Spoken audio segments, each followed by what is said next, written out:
And welcome back to another episode of Life in Prison. My name is Zach, and if you're new, haven't already done it, go ahead, hit that subscribe button, hit that bell notification button so you're first informed when I upload, and if you enjoy it, go ahead and give it a like. So today what we're going to be talking about is what prisoners miss the most while being incarcerated.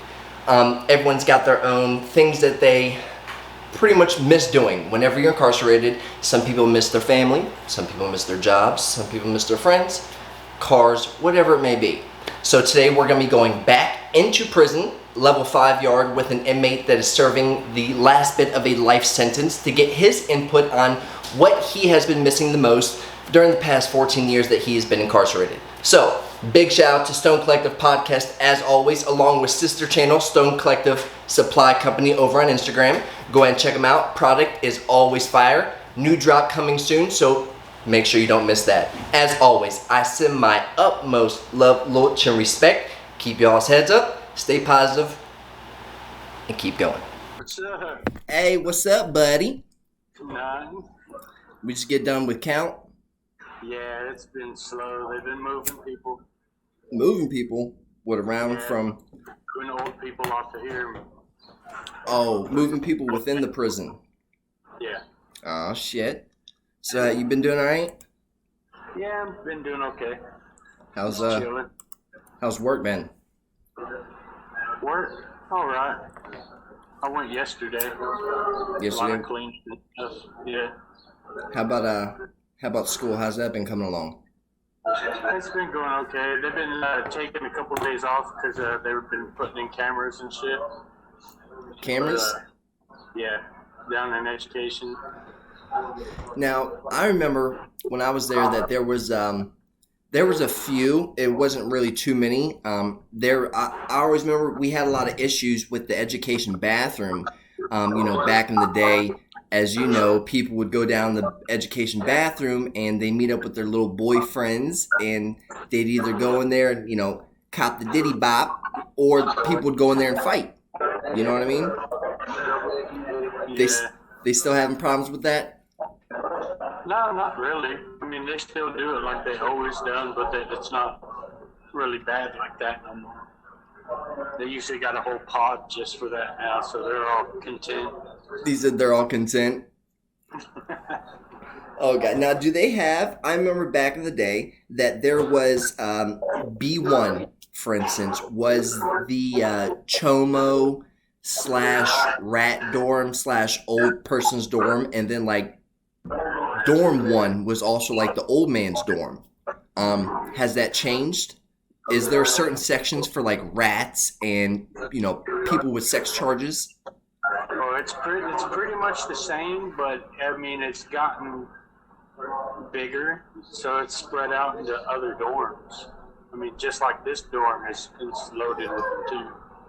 Yeah, I was in one of my past videos I was talking about sex offenders and level 5 prisons. And with West Virginia, with you only having 2 level 5 yards, technically Huttonsville and Mount Olive, there's so many people with sex charges that they can't contain them like Northern. Northern, they it's a PC prison, but there's so many places that they can put these people, so you kind of have to live next to someone with a crazy sex charge. I mean, there at Huttonsville, it's not so bad because, people with the bigger sentences are up there at Mount Olive opposed to down there at Huttonsville. Yeah, they're just everywhere now. It's just overflowing. It's almost like it's the popular thing for them to be doing these days. You get more of those charges than anything else.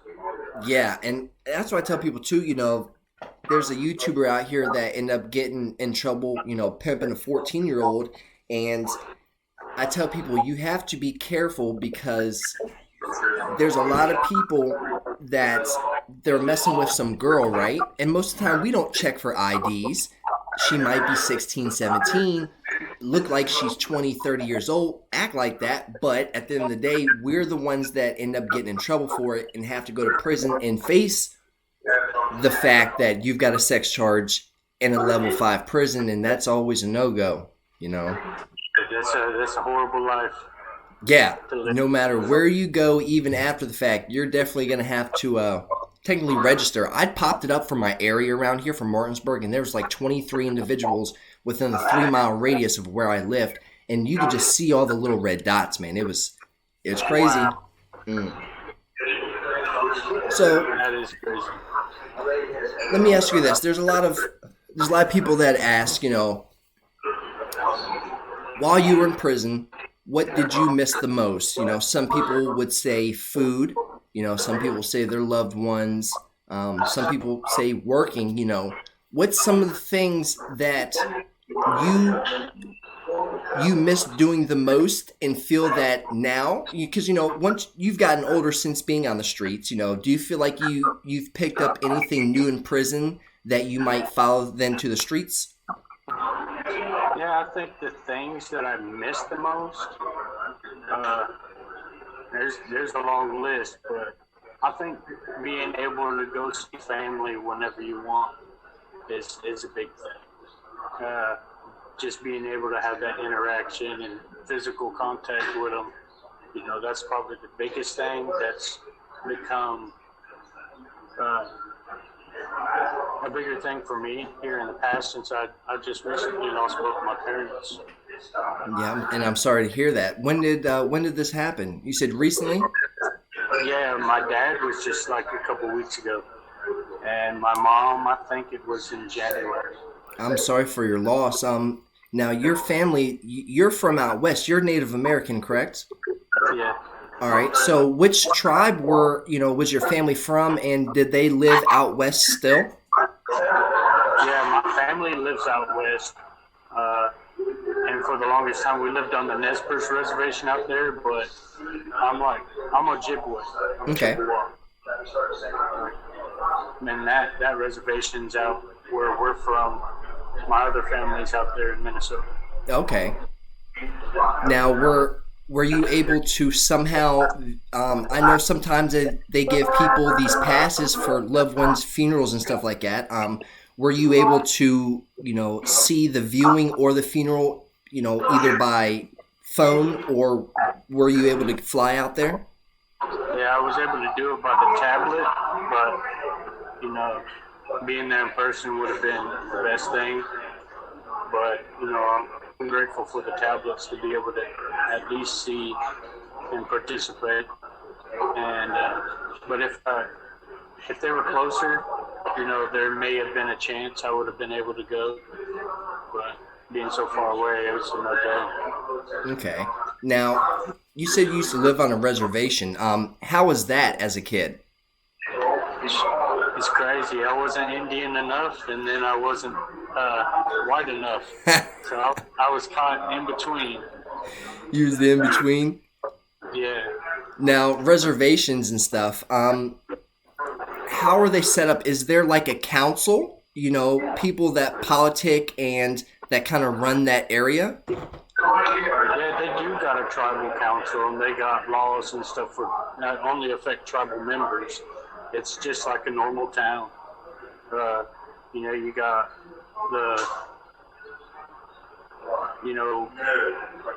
the native members only get affected by these laws within the boundaries of the reservation, so they don't apply to everybody. Okay. Just tribal members. And if I got in trouble on a reservation, I wouldn't be arrested or dealt with by the authorities, state police or the town police. It's got to be tribal officers that'll be called to arrest me. I'll go through tribal court or federal court systems and all the way up. What now? Do they have like jails or confinement places on these reservations for people that have been arrested or charged within? Yeah, it varies sometimes. My place was so small out there in Idaho that they get in little disputes where they could house tribal members. Sometimes I'd have to go 3 or 4 hours away, just to be put in jail. Oh, wow. Instead of being 15, 20 minutes away.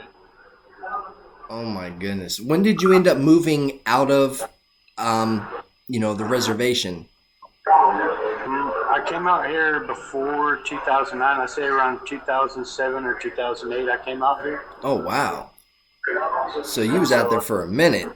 Yeah, I got in trouble in 2009 is when I came in here. Oh, came in here. Hmm. Man, was this your first time to West Virginia? Yeah. That's what I always tell people. It's kind of like come on vacation, leave on probation, come back on violation, man. Do you plan on staying in West Virginia when you get out, or do you plan on heading back out west? I'll be staying out here. I've met a lot of people, and I'm more known out here for tattooing. So I think I'd have a better chance at running my business out here than I would out there starting all over. Okay, now tattoos, as we spoke before on being the tattoo man, now you personally, do you know about how many tattoos you have and what percentage of your body is covered? Because from what the viewers can see, we can only see your face and, your chest and your arms when it's not blurred. And, I see you got some horns on your forehead. I've seen you with that. And then you got something over your eyebrows and on your neck and stuff too? Yeah. I'm pretty much tattooed everywhere except for the backs of my legs and my back. Okay. I got a couple little spots here and there, but for the most part, my entire front is covered. Now, what do you have all on your face? Do you remember what all you have up here? Yeah, I got little designs. Okay. Me and my buddy. I like that. That looks cool. And for our artwork, it's how we sign our artwork. And then I just got little doodles here and there, but it says Ojibwe down the sides of my face. Okay. When did you get the horns? I got those probably around 2010, 2011, I think. Oh wow, was that up at Mount Olive? No, it was in the regional. Oh, well, that's a pluck job. Yeah. Damn, you got a pluck job on horn. How did that feel? It wasn't too bad. It wasn't as bad as I thought it would be. God damn. Now, how much of the work on you have you done yourself? Because you remember Gigi. I remember he always used to run and doodle on himself along with Stephen Myers and stuff. How much of your own stuff have you done on your own body? I've done a few things, where I could reach. And I've even done it with my opposite hand, because I'm left-handed, so there were some things I needed covered up, so I had to do it with my right hand. Oh. So have, color-wise, for the ink and stuff in there, is there a way that people can make colored ink, or is it only black? Only black. I mean, they could get their hands on some color, possibly, but I wouldn't know how to do that. Man, because I've seen certain places that have people been able to bring in, ink, colored ink and stuff like that. But it was always at these lower classification prisons where it's a little bit more easy to get stuff over the fence, or these COs will actually mess with you. You know what I mean? Yeah. Now, how many the guns that you guys use in there? Is there a specific type of gun? Because I think there's a pancake version, and then there's like another one, right? Yeah. Now, which one for running purposes process do you feel is easier to use? I like the one that's shaped like a Jolly Rancher. A Jolly Rancher? Yeah, it's about the same size as one too. Now, to hook all this stuff up, it's like, is it more batteries that you use, the more powerful it'll be, or the faster it'll spin? Or is it, if you have just 4 batteries, that'll be it? Yeah, it's the more power you got to it, the faster it'll go. So like 4 batteries is almost too much. Too much? 4 new ones, yeah. Because back in the day, I remember the battery packs, they always use, 2, 3. I've seen you use 4 now. He had this little mechanism where he could make it go faster or slower, connect 2 or 4 for different shadings and stuff like that, for being lighter and darker. Have you ever had an on and off switch one? Because I've seen a couple that had you just flick it on. I did get fancy a couple times and have little switches and being able to adjust it and stuff. But I got in trouble so many times and it taken so many times. I gave up trying to make them all fancy. I know. I wish that I've seen in other facilities that they have these vape pens, right, for tobacco. They're clear, they're bendy. You can't sharpen them up and stab them.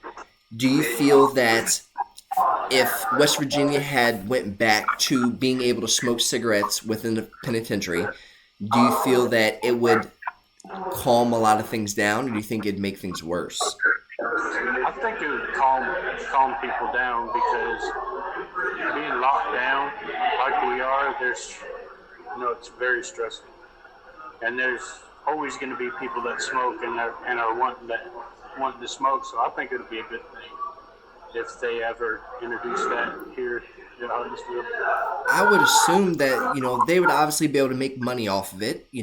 These companies that make these inmate safe smoking devices, they could charge whatever they wanted. If the unit costs maybe $20-$30, that they could charge $100 and people would buy that because it's a stick of nicotine that they can smoke all day and not have to worry about secondhand smoke and other inmates that may not choose to smoke. Yeah. I think it would be beneficial for both sides. Oh yeah, they'd be able to monetize off it, and I feel like the inmates would be able to calm a little bit of stress down a little bit. So, food-wise, what do you miss the most? Because in there they let us order sometimes. I think had pizza, had Papa John's, or what do they allow you guys to order in there that's from off the streets that you can enjoy? Off the streets, right now we just had some meetings, dorm rep meetings, and we asked if there could be some fundraisers through the college and stuff, and they said no, not at this time. But so we just ordered pizzas, but they were made here. We could get stuff, and it's made through the prison, like the eye care things your family could order and stuff, burgers or wings or salads and stuff like that. But as for ordering off the streets, they probably haven't done that since the college started. Okay. Now, are you a pizza type guy? Do you like the burgers? Do you like the subs? Are you a chicken tenders? Do you like the wing dings? Probably the wings. You like the wings? I just started liking the wings, man. Or I could get really crazy with it and tear the wings up on a salad or something, or throw them on the pizza. Okay. Now, what do you like making in there the most? Like off Commissary, if you were to make a big meal, you maybe yourself and somebody else, or just you with a massive meal, what's your go-to food for in there on a Friday, Saturday night? Probably do some fried rice with jerk pork, mix some wraps with it. Oh, do they have sauce in there? Ranch? I can't remember if they had ranch in there. We can order it now, yeah, off the packages and stuff. There's all kinds of stuff we could order. I always like the different types of meats and stuff. Summer dogs. I always like the you get the cinnamon raisin bagel, get your blocks of cheese, get your pepperoni, get your summer dog, hook it up a little bit of pizza sauce, put that motherfucker in the microwave, and have a pizza bagel roll. Still do it. Oh my god. Nachos. I like the nachos. I tried doing the bagel thing out here, but it's the cheese, the blocks of cheese, and the cheese squeezes. I think it's the Cactus Annie's. I think the cheese squeezes.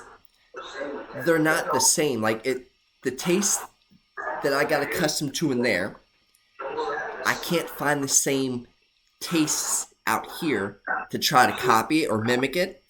It always turns out bad. Yeah, they done switched the whole commissary up. We just started getting it, this is the second week we got it. So it's Union Supply now. So everything like Cactus Annie and stuff ain't no more. Everything's different. It's the same kind of stuff, but it's a different off-brand. It's crazy. See, like the block, it seems like even though it might have been blocks of cheddar and provolone stuff in there, it just seems like the blocks of cheddar and provolone out here, they're still not the same. It doesn't taste the same. Yeah, I think the stuff we get in here is less real sometimes. Yeah. It's got a little bit of fakeness to it, and it's horrible, but we get accustomed to it. So I had the same problem when I got out of prison last time. Getting accustomed to the food. Yeah, it just wasn't the same. I tried to make those soups and stuff like I did in there, and it just wasn't the same. The ingredients were too good. Yeah. For like, I'm not gonna lie, for a couple of weeks after I got out, my stomach was so messed up because I wasn't used to eating, this greasy processed food stuff. You know what I mean? It messed me all the way up. Yeah, I'm afraid I'll probably have that problem too. I've noticed it sometimes if I order food and get like the wings or the burgers or pizzas and I eat that stuff, I notice that still. Yeah, Because sometimes we'll go a year or two without eating something like that. It'll definitely mess you up. The one thing I miss the most, I'm not gonna lie, that I never ate before I went to prison was the biscuits and gravy. I never ate that before I went to prison, but I would say that the biscuits and gravy that was in there, oh my God, it hits better. It hits completely better. I remember buying biscuits and gravy trays because some people didn't eat that stuff. You know what I mean? Do you remember? I remember Wednesday used to be burger tray day. I think. Yeah, it used to be. They changed it now. Now it's like, well, maybe it is Wednesday and Fridays. Oh, you get twice now? Yeah. Oh my God. Wednesdays for lunch and Fridays for dinner. See, that's a come up. Even though for the subscribers, it was burgers and fries pretty much. I think they might have had a salad or something on the bar. But it's like, even though they weren't legitimate burgers, it was like you was out on the streets. I'd buy, people would buy a couple trays, so you'd have 3 or 4 burgers, have a bag of chips with it, get a bunch of French fries, remake the French fries, put a seasoning on them. Oh my God. It was like you went to fucking Long John Silver's and some Wendy's, you know what I mean? I didn't like their fish though. Their fish was no bueno. Still horrible. Is it still the same fake shape? It's not even fish. It's like a processed fish tasting like it was like a slab of randomness, and they take fish seasoning and they kind of sprinkle on it. That's what their fish days was with the tartar sauce. I think they gave tartar sauce. Now it's a little square patty that's super soggy, and it just falls apart. It's like mush. And it's crazy because even if the people that work in the kitchen, the cooks and stuff, they can get in trouble for adding all this extra seasoning and spices and stuff to actually give it flavor for the inmates, so that we can actually enjoy it. I've seen a couple people get fired by adding materials and stuff like that to certain foods. They don't like that, man. Yeah, they're still like that. That's one of the reasons why I quit down there. They're just too hard on people that were trying to make things better. Yeah. And sometimes things would be really messed up, and they try to fix it, and you get in trouble for it. Yeah, and seeing you was cooking for the guards themselves, for the COs themselves too. Yeah. So it's crazy. It's like you're trying to make their food a little bit better. So while they're there, if they decide to eat, they at least have something that's good tasting, but end up getting in trouble. It's like the system's made so that if you try to do good or try to be helpful, they knock you down a peg. But if you're bad, that helps them out because the longer you stay there, the more money goes in their pocket. You know what I'm saying? Yeah, that's what it seems like. Even with me, like trying to do classes and stuff, trying to be better, I'm not allowed to. not allowed to participate until I get close to going home, which in my mind defeats the whole purpose of me being here. See, and that's the thing, people always talk about going to prison. You're supposed to be there to better yourself. You know what I'm saying? The people at the prison, the COs, the people in administration, the people in education, all sectors, there's a lot of people, don't get me wrong, there's a lot of good individuals out there that actually care about the inmate and want to see them do good, but a majority of them, it's like they want to fuck with you and take you to the hole all the time for sometimes for no reason. They don't want to see you do good. It's weird because they don't want to see you, right? But they don't want to see you go, though. The longer you stay, that's more money in their pocket. You know what I'm saying? It's almost $40,000 to house an inmate a year. That's a lot of money. Think of how many people are incarcerated throughout the whole United States, more or less. Yeah, see, I've been in there almost 14 years now. 14? That's a lot. That is a long ass time. So when did you first go in? In 2009. 2009. In August, yeah. Damn. I'm just glad that you have a date, though. You know what I'm saying? Like you've got an end date. Oh, there goes CO. Now, do you feel? When's the last time you've when's the last time you've had a write-up? Quite a while. It's coming up on the 2-year mark here pretty soon, I believe. It's a 2-year mark? Now, yeah. I know whenever you go up to the parole board, they hate seeing write-ups. You know what I'm saying? That was my downfall pretty much. I had accrued, about 100 write-ups within the 5 years that I did. How many write-ups do you think that you might have from your whole time? I just did this the other day, so I think I'm wanting to say 23 or 26 write-ups since I've been. That's it? Yeah. Out of 14 years, about 23 write-ups. Yeah. Man, I had 23 write-ups within my first fucking 6 months. See, I've actually been trying to be good, man. I've been working hard at it. See, and that's what I tell people, you can go to prison and you can either better yourself or you can go to prison and get yourself more time. You know what I'm saying? The ones that want to do good, yeah, there's a lot of ups and there's downs. But when you still have that positive mentality, knowing you have an end date, does it make you feel, since going from doing all this crazy stuff when you first got locked up to now, do you feel that you've become more aware that you know what you need to do to be able to not only get out, but to also stay out? Yeah, I've really changed, like, the entire way I've thought about things from before. A lot of things didn't really matter to me before that matter to me now. There's just so much that I want to do. And I look back at all the time that I've wasted.